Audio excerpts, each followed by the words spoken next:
Buenas tardes a todos, la verdad que una alegría inmensa poder estar acá compartiendo muchas caras conocidas, algunos familiares y otros amigos a través de los años. Y la verdad que un privilegio muy grande, la verdad muy lindo poder estar con ustedes. Bueno, hoy entiendo que ustedes están viendo el libro de Hechos, de Iglesia Primitiva.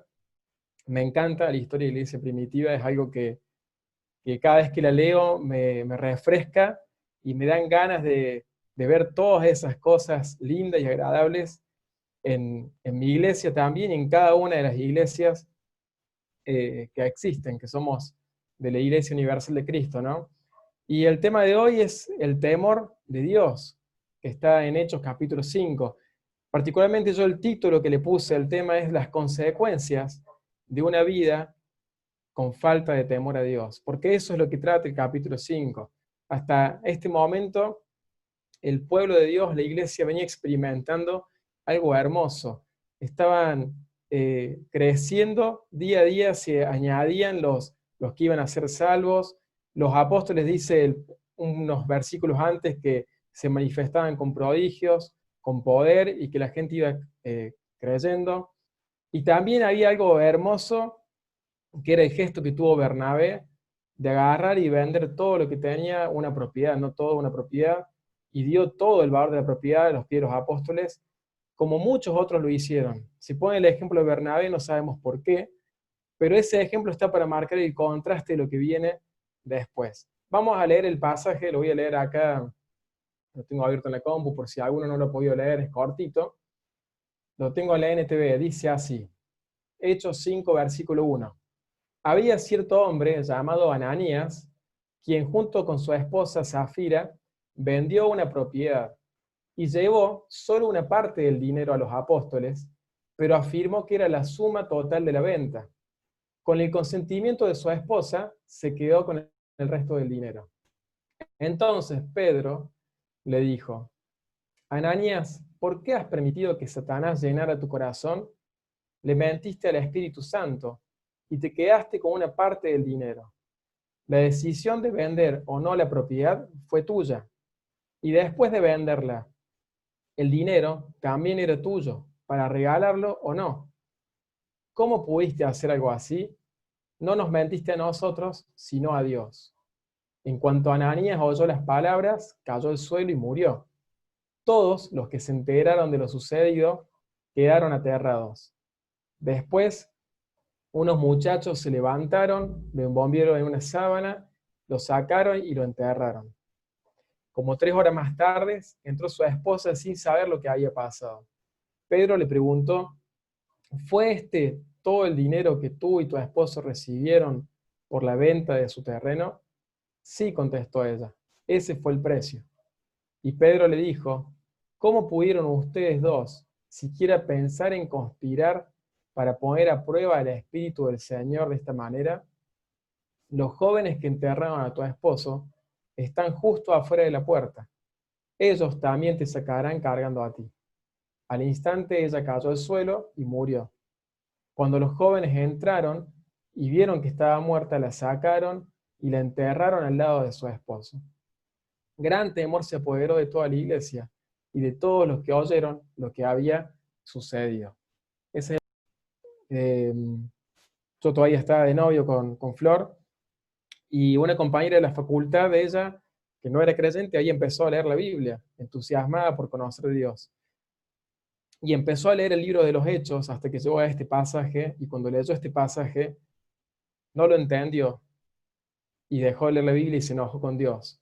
Ella al no tener la luz del Espíritu Santo y al no conocer a Dios, no entendía lo que Dios estaba queriendo enseñar a través de este pasaje. Y eso es lo que provoca a los que no son hijos de Dios. La falta de temor de Dios no está en ellos, porque es algo que va de la mano con el conocimiento de Dios. Entonces, el que no conoce a Dios no tiene temor de Dios y nunca va a entender lo que es respetar y honrar a un Dios. Ahora, primero, ¿qué es el temor de Dios? El temor de Dios no es miedo, no es tenerle miedo a Dios, no significa eso. El temor a Dios, me encanta porque hay un autor que lo define, dice, es absoluta absoluta reverencia y admiración por un Dios todopoderoso. el creador de todas las cosas. Eso es el temor de Dios. El temor de Dios es reverenciarlo, honrarlo y admirarlo por todo lo que Él es. Pero también el temor de Dios me lleva a darme cuenta cuál es mi lugar delante de Dios. A través del temor de Dios, de donde yo entiendo cuál es mi papel, cuál es mi rol y cuál es el de Dios, y dónde está Dios, y qué le corresponde a Él como autoridad, y qué me corresponde a mí como hijo de Él. Y como decíamos, el temor de Dios está ligado al conocimiento de Dios. Hay un pasaje que está en Job 28:28, dice, y dijo al hombre, he aquí el temor del Señor es la sabiduría, y el apartarse del mal, la inteligencia. Job está diciendo, el temor de Dios es sabiduría, pero no es sabiduría humana, es sabiduría de Dios, es conocerlo a Dios.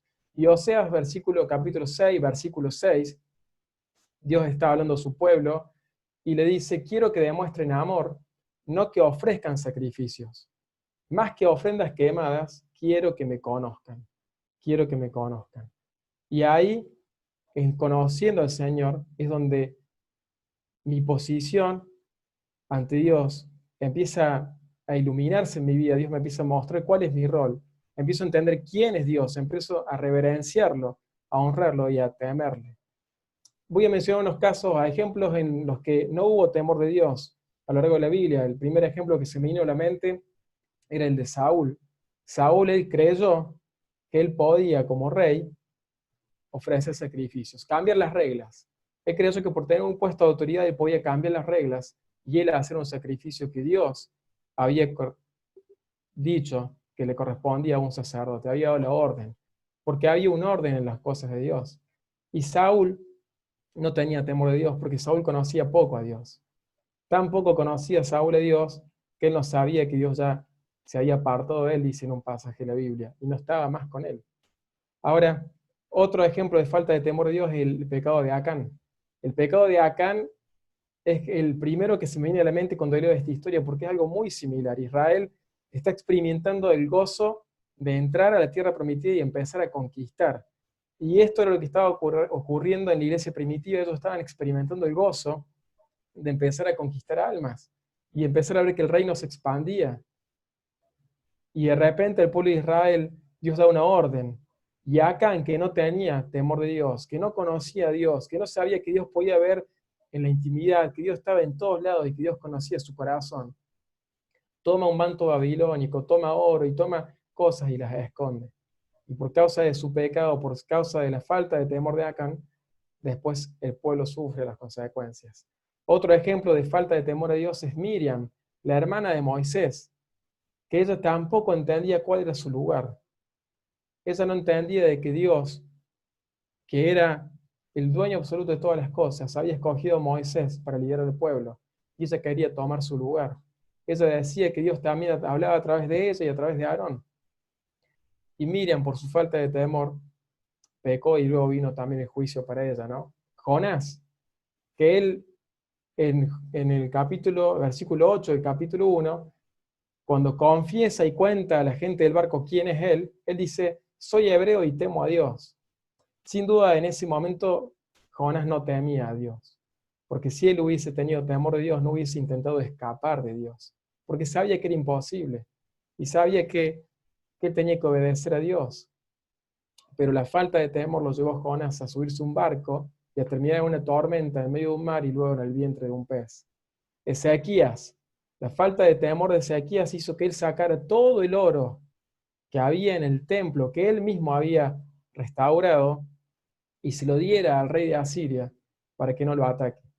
Él agarró todo lo que él había dado a Dios y se lo dio al rey de Asiria. Es como que agarró toda la confianza que había puesto en Dios y por la falta de temor a Dios la sacó y le dio esa confianza al rey de Asiria. Pero también hay ejemplos muy lindos de personas que temieron a Dios, ¿sí? Por ejemplo, David. David tenía en claro cuál era su lugar, cuál era el de Saúl y cuál era el de Dios. Y tuvo dos ocasiones para matar a Saúl y él dijo, no, yo no puedo matar al ungido de Dios. Pero David ya había sido ungido, no importa. Él sabía que Dios lo había elegido también a Saúl y que Dios iba a decidir cuándo iba a terminar el reinado de Saúl. Y su temor a Dios, el conocer quién era Dios, lo llevó a decir, no, esto no me corresponde a mí. También Rahab, miren, una mujer que era prostituta y que era pagana, cuando vio, dice la Biblia en Josué capítulo 2, capítulo 3, perdón, que ella vio cómo Dios abrió el Jordán y el pueblo cruzó y escuchó todo lo que Dios había hecho con Egipto y todo lo que había hecho en el desierto y cómo cruzaron el Mar Rojo. Entonces ella, su temor de Dios le llevó a decirle a los espías, yo los quiero ayudar y yo quiero ser parte de su pueblo.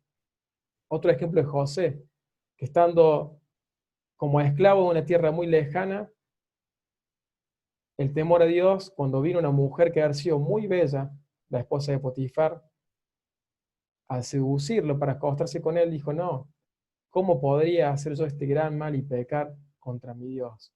Y si ustedes van viendo cada una de estas actitudes, tanto las buenas como las malas, estaba presente o el temor de Dios o estaba ausente el temor de Dios. Estaba presente lo que conozco de Dios o estaba ausente lo que definitivamente no conocían de Dios. Sí, son algunos ejemplos, pero ahora vamos a ir al que nos toca hoy. Las consecuencias de la falta del temor de Dios que se ve en este pasaje. La primera es la idolatría. Vemos en este pasaje que la falta de conocimiento de Dios, la falta de temor de Dios de Ananías lo llevó a la idolatría. Ahora, en este caso la idolatría fue, el objeto adorado fue el dinero. Matthew Henry dice, codiciaban las riquezas del mundo y desconfiaban de Dios y de su providencia. Él empezó teniendo una actitud generosa y que parecía honrada. Y habló con su esposa y le dice, bueno, nosotros también tenemos la casita de campo, vamos a venderla. Y no sabemos en qué momento, no sabemos si antes o durante o cuando ya tuvo la plata en la mano, Satanás le puso un deseo en el corazón y él se dejó llenar por ese deseo. Y es como que él agarra y dice, bueno, vamos a vender la casita del campo, y de repente apareció el coronavirus, y ahí agarra, acá dice, acá no, perdón, Ananías, dice a su esposa, mira, no sabemos cómo va a seguir la situación, el país, mira que está el virus, no sabemos si vamos a poder trabajar, ¿por qué no, en vez de darlo todo, nos quedamos con una parte, en vez de dar 100.000, nos quedamos con 50, por las dudas, pero le decimos a los apóstoles que dimos todos, porque mira Bernabé dio todo, entonces nosotros también tenemos que quedar como que dimos todo. Y ahí es donde empezó la idolatría de Ananías y de Zafira. Ellos, en medio de la situación, no confiaban en Dios como deberían haber confiado. Y la falta de temor de Dios, la falta de conocerlo a Dios, los llevó a apoyar su confianza en otra cosa, que fue el dinero. Ahora, es algo que en esta situación del coronavirus, y por eso hice el ejemplo en la historia como si hubiese sido en este contexto, nos ha llevado a muchos. La verdad, cuando me escribió mi tío para compartir con ustedes, me sorprendí gratamente, pero cuando leí el pasaje entendí por qué. Y fue porque primero Dios me tenía que hablar a mí. Y yo fui uno de los que en este tiempo, ¿sí?, de crisis, estuve apoyándome en un pequeño ahorrito que tenía y no pagando algunas deudas que tendría que haber pagado. Y el Señor a través de este pasaje me dijo, Joel, vos estás desconfiando de mí. Vos me decís que te provea, que te dé trabajo, que esto, que lo otro, pero yo ya te di, yo ya te prosperé, vos tenés ahorros, que yo te los di para vivir en este tiempo. Pero tu falta de temor a mí te han llevado a ni siquiera usarlos, y no solamente no usarlos, sino hasta contraer deudas con otras personas, porque querés tener ese dinerito como respaldo. Y fue muy duro para mí, pero fue muy lindo, porque puedo contarles a ustedes lo que el Señor me habló. Pero hay muchas más cosas que están en este pasaje. No solamente la idolatría viene por el amor al dinero, sino que también la idolatría puede ser a la moda o a la estética. Y, y la estética ya está relacionada con el amor a mí mismo, al yo. Y vivimos en un mundo donde los hombres y las mujeres tienen que estar perfectos, tienen que tener los físicos perfectos, las mujeres 90, 60, 90, con los abdominales marcaditos, el pelo que tiene que tener el antifreeze y no sé qué, tantas cosas, los maquillajes, y los varones también, que tienen que estar trabajados, musculosos, el gimnasio, la barbita, el cortecito de pelo, y prestamos mucha atención a eso. Y miren, me encanta lo que Pedro le dice a la iglesia en 1 Pedro capítulo 3, le está hablando a las mujeres, pero esto también aplica para nosotros, los varones. No se interesen tanto, 1 Pedro 3:3, por la belleza externa, los peinados extravagantes, las joyas costosas o la ropa elegante. En cambio, vístanse con la belleza interior, la que no se desvanece, la belleza de un espíritu tierno y sereno, que es tan precioso a los ojos de Dios. Así debemos vestirnos nosotros, los hijos y las hijas de Dios, llenos del temor de Dios, conociéndole a Él, sabiendo cuál es nuestro rol delante de Él, buscarlo y sí cuidarnos, porque la Biblia habla de que nuestro cuerpo es templo del Espíritu Santo, pero ya salir de lo ostentoso, porque eso es la exhortación de Pedro, salir del ostentamiento, tanto en lo material como en lo físico. Otra clase de idolatría es el materialismo. No el amor al dinero tanto, sino el materialismo, el tener cosas. Me pasó hace muchos años con un gran amigo mío en la iglesia que tenía un Corsa Classic 0 kilómetro hermoso, muy lindo. Y, y no estaba conforme con ese auto. Y un día charlando me dice, no, porque ahora voy a empezar a ahorrar para cambiar este auto por un Siena, porque Siena está más lindo. Y bueno, y al cabo de un año cambió el auto por un Siena. Y cuando me subo al Siena y lo felicito, le digo, está hermoso el auto, lo primero que me dijo, ya estoy pensando en el Corolla. Y, y yo por dentro mío pensaba, qué triste, no se da cuenta que tiene el privilegio de haber tenido dos autos 0 kilómetros, pasar de un auto 0 kilómetro a otro, pero su pensamiento materialista le está llevando a ya estar pensando en un Corolla, un auto mucho más caro y quizás hasta lujoso, ¿no? Y, y la falta de temor de Dios nos lleva a eso. ¿Saben? Me encanta el corazón de la iglesia primitiva y cuando leí este pasaje lo compartía con los chicos de los jóvenes, porque dice que ellos tenían todas las cosas en común y que no decían que nada era suyo propio. Y ese pensamiento, ese sentir, me lleva a mí a vivir con lo que realmente necesito y nada más. Y lo que no lo necesito no lo atesoro, sino que lo pongo a los pies del Señor. Sabiamente, no derrochándolo tampoco, pero poniéndolo a disposición de otros hermanos que necesitan, poniéndolo a disposición de misioneros. Me encanta porque el pasaje donde Jesús enseña que no se puede servir a Dios y a las riquezas, la enseñanza de esa parábola es usar el dinero, que es algo vano, para la extensión del Evangelio. Y la falta de temor a Dios nos lleva a la idolatría al dinero, al materialismo, a la estética, a la moda. En el caso de Ananías y Zafira, ellos pusieron su confianza, adoraron al dinero antes que a Dios. Pero también la falta de temor a Dios, quiero avanzar porque me queda poco tiempo, nos lleva a la hipocresía. Ellos no solamente que se quedaron con parte del dinero, sino que mintieron a los apóstoles o intentaron mentir aparentando algo. Ellos no querían aparentar ser menos espirituales que los demás, sino que deseaban que se les distinguiese por su generosidad. Daban con hipocresía mientras servían a su propia codicia y ambición. Son palabras de la cueva.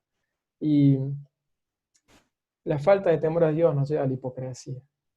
Pretendían ser algo que no eran realmente y pretendían aparentar algo que no eran.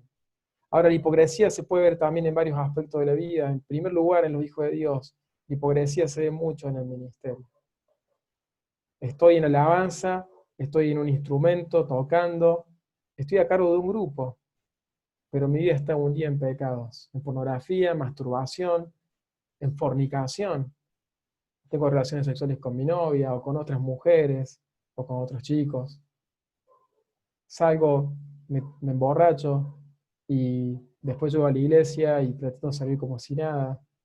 Boca sucia, insultos, malas palabras. Y la falta de temor de Dios me lleva a una hipocresía espiritual. Y en el ministerio soy una cosa, y me muestro cuando estoy en la iglesia de una forma, y aparento ser algo, pero que en realidad no lo soy. Y mi corazón está lleno de basura. Pero también la hipocresía se manifiesta mucho en mi relación personal, en mi familia y en los matrimonios. Es triste ver cómo hay matrimonios que de repente pareciera que el amor se acabó, se divorciaron, matrimonios cristianos, y que ya no se toleran, y que uno los veía en la iglesia y aparentaban estar bien, aparentaban tener el vínculo perfecto, el amor, pero la falta de temor de Dios los llevó a ellos a mostrar algo que no había en su corazón.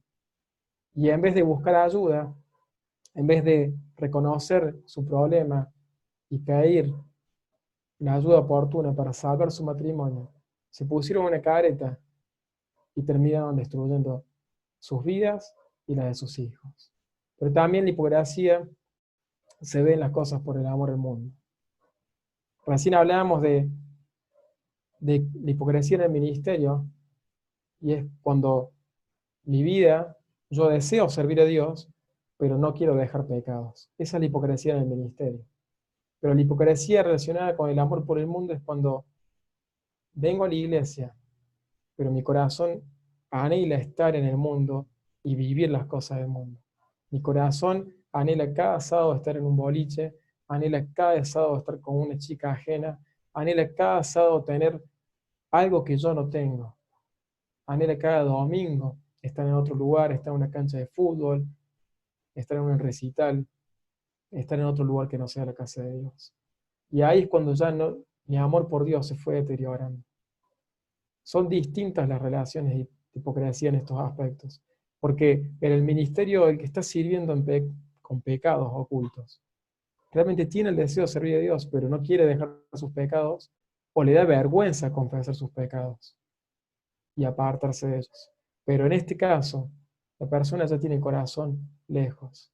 Nos pasó hace muchos años también en la iglesia, un joven excelente se fue a estudiar Padre de Vida y volvió después de un año, y había mucha expectativa por escucharlo, por verlo, pero lo que nosotros no sabíamos es que su corazón en todo ese año, mientras estuvo en Padre de Vida, estaba en el mundo. Y él volvió de Padre de Vida en diciembre, y en febrero reapareció en la iglesia de novio con una chica del mundo, y la chica ya estaba embarazada. Y nadie entendía qué pasó. Y el problema fue que la falta de temor de Dios lo llevó a él a tener hipocresía, a amar las cosas del mundo, y había perdido su amor por el Señor. Y mientras todos creíamos que él estaba preparándose espiritualmente para servir, en realidad su corazón estaba añorando su Egipto, y él estaba deseando volver atrás, y lo hizo.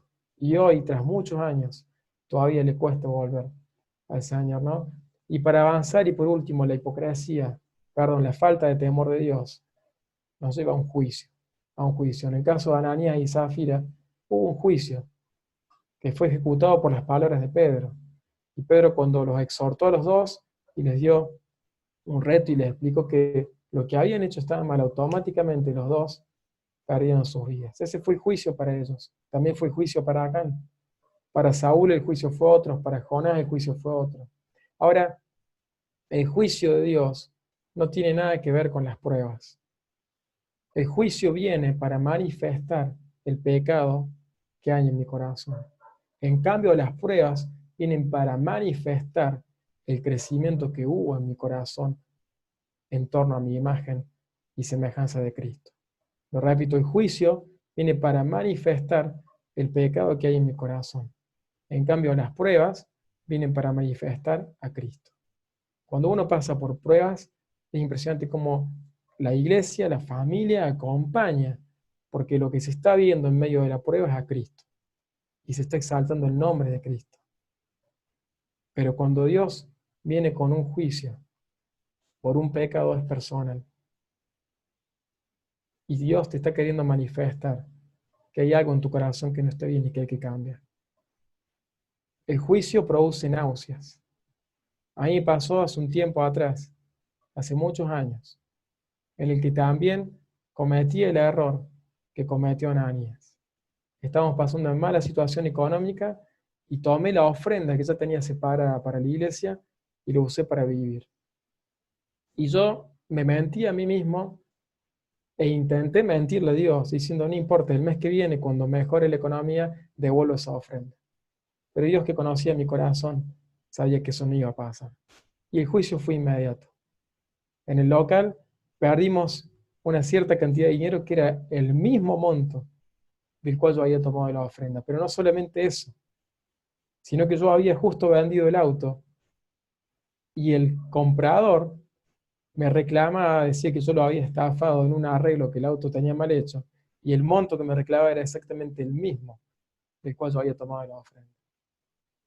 Ahora, todo ese tiempo con mi esposa, realmente no podíamos dormir. Y cada vez que yo tenía que ir al negocio o que veía el celular, realmente me producía náuseas el sentimiento que tenía. Hasta que me di cuenta que Dios me estaba mostrando algo. Y cuando lo entendí, me arrepentí, le pedí perdón a Dios y cambié mi actitud. Fue impresionante como Dios, así, disolvió todo. Y se hizo cargo y abrió el camino y lo resolvió todo. Pero mientras tanto, que fueron unas 2 semanas muy duras, mi corazón y mi cuerpo tenía náuseas, tenía dolores de cabeza. Eso produce el juicio.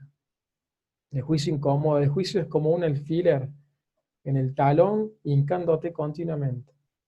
Y es personal. A veces Dios se lo muestra a algún anciano, a un pastor, a un líder. Y Dios le muestra que vos estás atravesando por el juicio. Por un juicio, no para condenarte, para matarte, sino un juicio para, como dice la palabra, hacer justicia y Dios mostrarte que lo que estás haciendo no es justo delante de Él y que hay algo que está mal en tu vida. Cuando sentís que estás estancado, cuando sentís que no progresás, cuando sentís que tenés proyectos y ver que no pasa nada, cuando se te traban cosas en tu vida, cuando vienen enfermedades, pero que en vez de producir, como decía antes, esto de manifestar a Cristo, sino enfermedades que terminan siendo un problema, una carga que hunden emocionalmente, es porque hay un juicio. Y está Dios queriendo mostrar que hay algo en el corazón que no está bien. Las consecuencias de la falta del temor a Dios. Ananías y Zafira no se dieron cuenta del camino que estaban empezando a transitar cuando vieron el dinero y lo codiciaron y lo pusieron por su Señor, porque prefirieron confiar en el dinero antes que en Dios. Avanzaron un poquito más y se vistieron de hipócritas. Mintieron y mintieron a Dios, no a los hombres. Y vino el juicio. Vino el castigo del Señor para sus vidas. Pero fíjense lo que sucedió en la iglesia.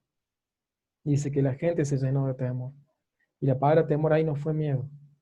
La gente ahí conoció, los nuevos cristianos conocieron lo que es el temor y la reverencia de Dios. Conocieron cuál es su lugar y cuál es el de Dios. Fue lo mismo que ocurrió con el pueblo de Israel con el pecado de Acán. Acán, cuando fue descubierto, porque él no confesó, sino que fue descubierto,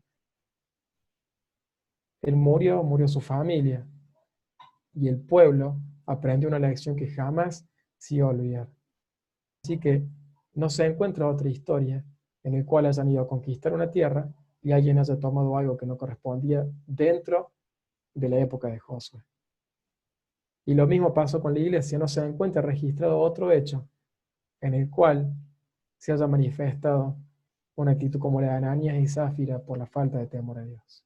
Saben, es hermoso ver lo que Dios estaba haciendo en la iglesia, pero Dios tuvo que hacer un alto. Por eso el versículo 1 del capítulo 5 empieza con un pero.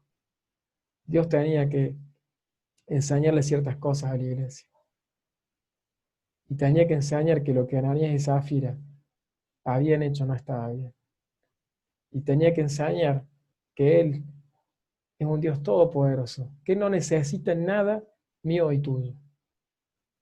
Y que si en mi corazón nace darle algo, tengo que ser sincero con lo que estoy haciendo con mi corazón, con lo que le dé a Dios. Tiene que ser real, sincero y puro, porque es para Él, no es para los hombres. Que tu alabanza sea para Dios. Tu ministerio, cuando te paras al púlpito, cuando predicas, cuando enseñas a los niños, a los adolescentes, a los jóvenes, cuando diriges una alabanza, cuando tocas un instrumento, cuando en tu casa, mamá, enseñas a tus hijos, tiene que ser para Dios. Y si te das cuenta que es para Dios,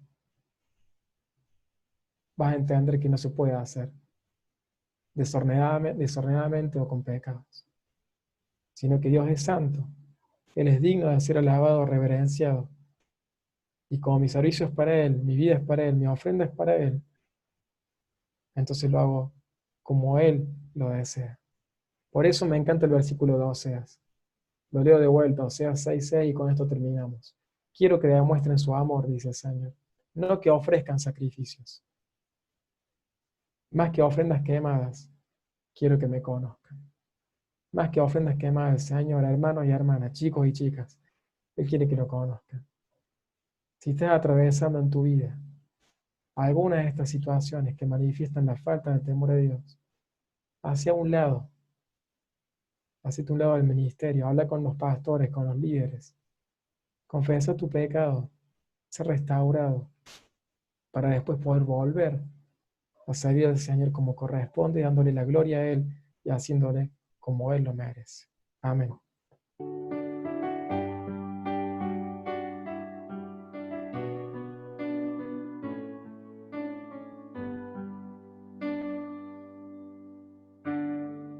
Cuando nadie me ve en la intimidad, donde no puedo hablar más que la verdad, donde no hay apariencias, donde al descubierto queda mi corazón. Allí soy sincero, allí su apariencia de piedad se va, allí es tu gracia lo que cuenta, tu perdón lo que sustenta para estar de pie. Y no podría dar la cara si no fuera porque estoy revestido de la gracia y la justicia del Señor. Si me vieran tal cual soy, se enterarían que es Jesús. Lo que han visto reflejado en mí tan solo fue su luz. Es por tu gracia y tu perdón que podemos ser llamados instrumentos de tu amor, y es por tu gracia y tu perdón. Mi justicia queda lejos de tu perfección, y no podría dar la cara si no fuera porque estoy revestido de la gracia y la justicia del Señor. Si me vieran tal cual soy, se enterarían que es Jesús. Lo que han visto reflejado en mí tan solo fue su luz. Es por tu gracia y tu perdón que podemos ser llamados instrumentos de tu amor, y es por tu gracia y tu perdón. Mi justicia queda lejos de tu perfección.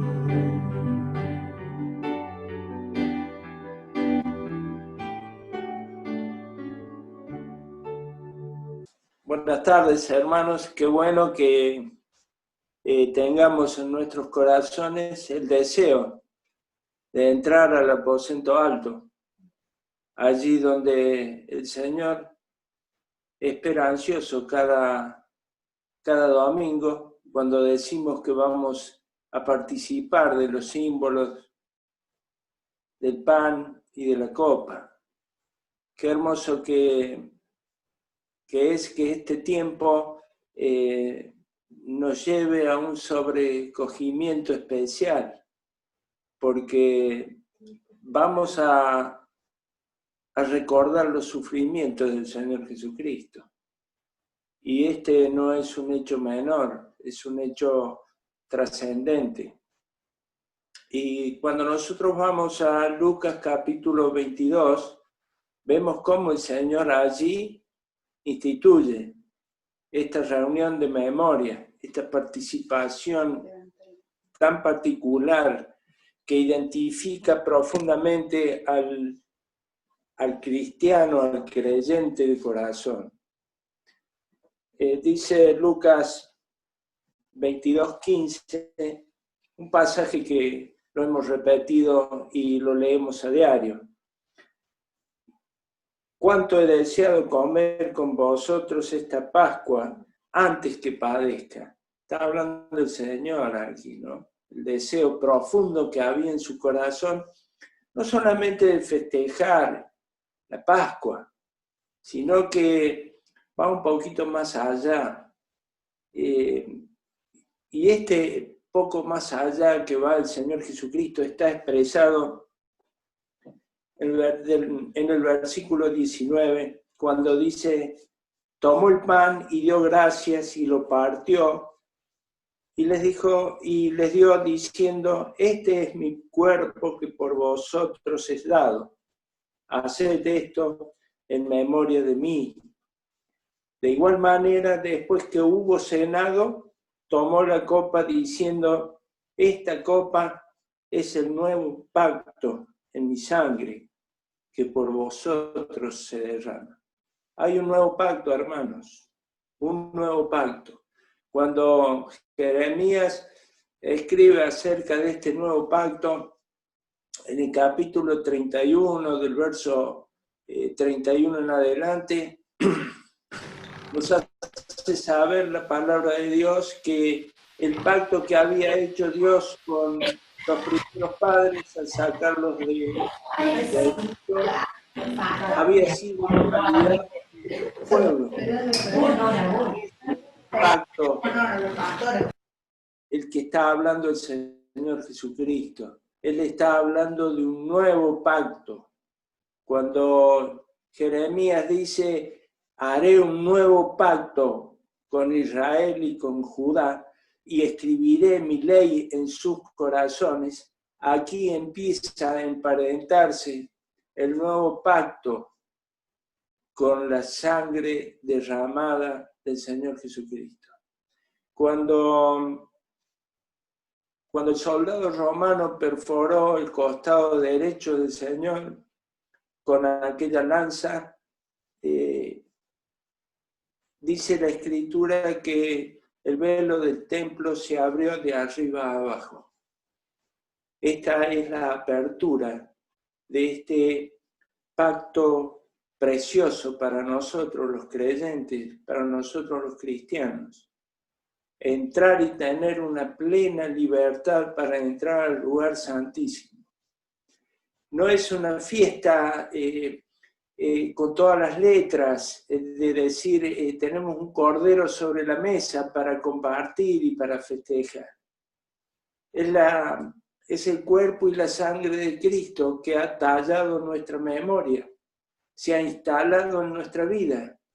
Y no podemos vivir, no puede pasar un domingo sin que pensemos en este nuevo pacto que ha sido refrendado con la sangre preciosa de Cristo, con un cuerpo molido, con un dañado, con un cuerpo entregado a nuestro favor. Así que lo que vamos a hacer ahora al participar estos símbolos responden a valores netamente espirituales.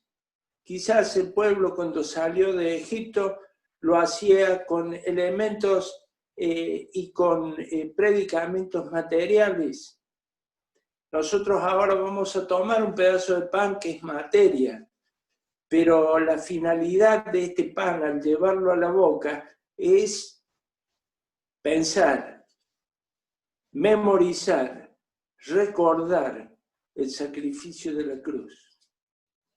Ese cuerpo lacerado, destruido, desmenuzado por causa de nuestro pecado. Hermanos, les invito a que juntos oremos, inclinemos nuestro rostro y oremos por el pan. Padre Santo que estás en los cielos, te damos las infinitas gracias, porque un día marcado en tu almanaque enviaste a nuestro amado Salvador, a tu Hijo, el Señor Jesucristo, a morir en una cruz de ignominia, una cruz que estaba preparada únicamente para delincuentes. Sin embargo, él tuvo que subir a una de esas cruces, entregar su vida, permitir que su cuerpo fuese despedazado para que nosotros pudiésemos acceder al lugar santísimo, para que nosotros pudiésemos acceder a tu presencia, a tu perdón. Por eso queremos participar de este pan, sabiendo de que este nuevo pacto es un pacto espiritual, que acepta única y exclusivamente valores espirituales. Como el Señor Jesucristo le dijo a aquella mujer samaritana, estos son los adoradores que quiere el Padre, adoradores que le adoren en espíritu y en verdad. Así queremos hacerlo nosotros en esta tarde. Queremos participar del pan, adorándote en espíritu y en verdad. Bendice este pan y ayúdanos a participar de él dignamente. Amén.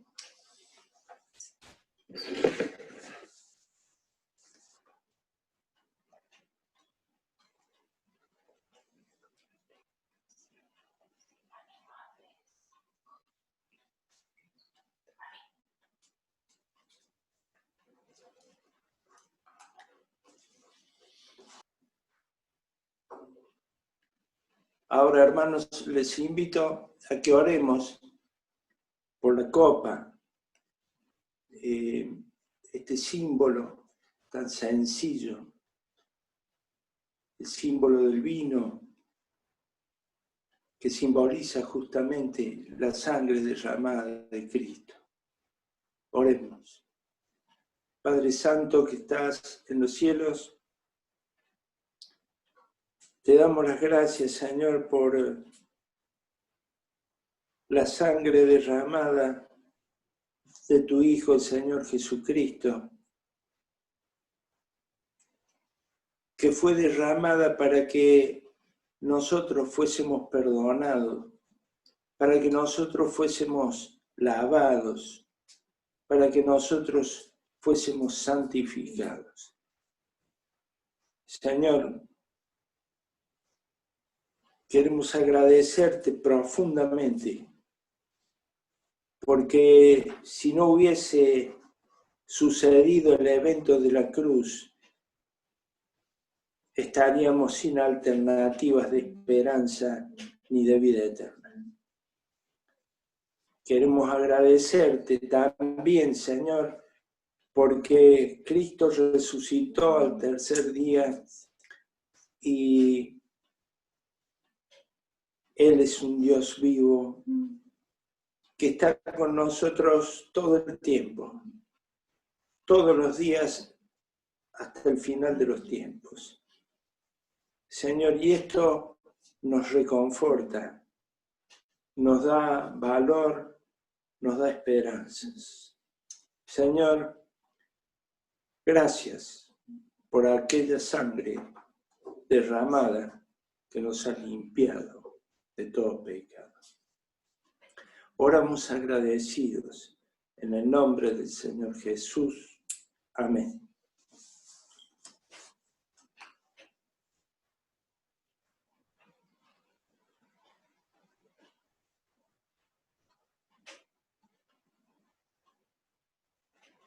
qué buen tiempo que hemos pasado en la presencia de Dios, qué buen tiempo que es compartir en estos tiempos de confinamiento, de estar falto de poder congregarnos, pero está bueno porque también ayuda a que cada uno de nosotros podamos hacer una reflexión internamente.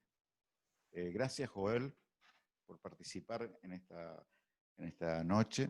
Te voy a pedir también, si estás todavía en pantalla, de que puedas tener algunas palabras que me dijiste en privado por el tema de que nuestra congregación compartió el tema de Camila.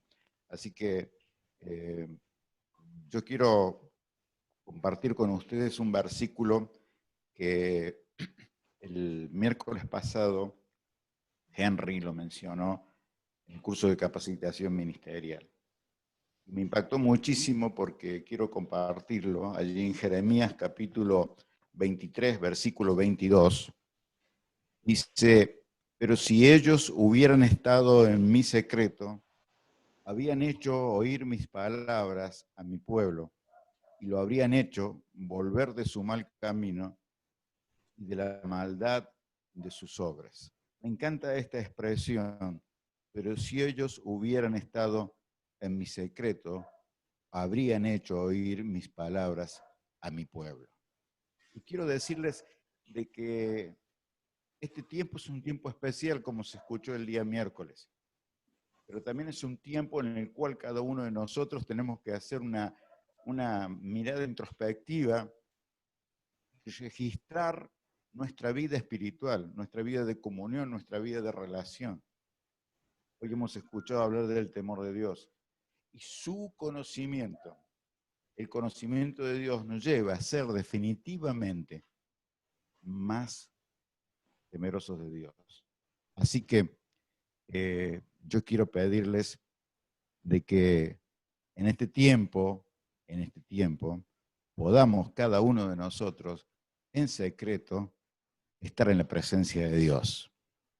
Dice: si hubieran ellos estado en secreto, habrían hecho oír mis palabras.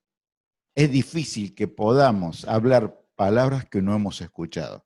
Así que en este tiempo sería bueno que cada uno de nosotros podamos definitivamente entender esto. Para cada uno de ustedes, para mí en primera persona, me ha sido muy útil escuchar este versículo y leerlo en estos días. Lo quiero compartir con ustedes. Así que muchísimas gracias. Le voy a pedir a Joel que pueda expresar su agradecimiento y después Pedro termina. Muchísimas gracias. Bueno, gracias, tío. Sí, la verdad es que no quería tomar tiempo del mensaje, quería aprovechar ahora, al final, antes de despedirnos, para darles gracias realmente porque, bueno, entre varias iglesias, ustedes también estuvieron ahí colaborando con nosotros el año pasado con todo lo que vivimos. Dios ha sido muy fiel y una de las cosas que experimentamos en ese tiempo de prueba es que cuando antes de irnos a Buenos Aires, un hermano me dice: Joel, cuando uno se mete en problemas por sí solo, por errores propios, y clama por ayuda a Dios, muchas veces tiene misericordia y te ayuda. Pero cuando Dios te mete en el problema y Dios te mete en la tormenta, de Él se hace cargo de todo. Y realmente fue así. Y lo más lindo que vimos con Flor en todo este tiempo es experimentar la familia de Cristo. Fue hermoso ver cómo nuestra iglesia nos abrazó, pero todas las iglesias nos abrazaron en todo el país y en todo el mundo. Y ustedes fueron una de esas iglesias. Y la verdad que con Flor estamos muy agradecidos, que quisimos ir 2 ocasiones personalmente, pero bueno, justo no logramos coincidir. Y bueno, no quería dejar pasar esta oportunidad para agradecerles y para animarlos a seguir teniendo ese corazón, más ahora que están estudiando la iglesia primitiva, a seguir teniendo ese corazón generoso, puro, genuino con el Señor, sincero, y dejándose usar para su gloria y para lo que Él disponga. Realmente a nosotros nos han hecho mucho bien y estamos muy, muy agradecidos. El Señor los bendiga, hermanos. Los queremos, los amamos con todo el corazón.